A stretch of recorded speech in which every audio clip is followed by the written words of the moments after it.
My FWB relationship started at work. A very attractive woman was hired. She was a friendly and playful person. She watched me when I went by her office and would make playful hits on me from time to time. I was dating the sexy blonde bombshell that worked there, so there was no involvement at the beginning. My girlfriend would break up for a weekend to date someone but was very sexy, so I put up with her. One weekend she dumped me and the new woman walked up behind me and followed me into my apartment. She told me that she heard that I had been dumped. I confirmed what she heard and she started removing her clothes as she walked to my bedroom.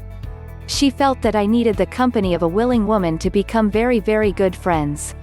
She got into my bed and spread her legs slightly.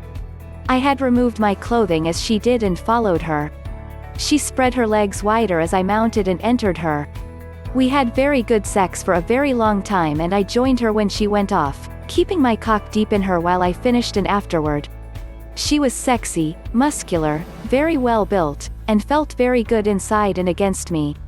We talked and got aroused and had slow conversation sex. You talk and move in her and she wiggles and presses herself to meet your thrust. It sounds dull but it is actually nice.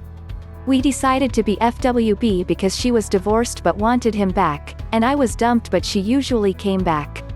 We started our FWB after being friends and having sex, terms being discussed during post-sex euphoria. We both liked sex and used direct requests. She frequently walked into my apartment and said, "I want you in me." Other times she just took off her clothes.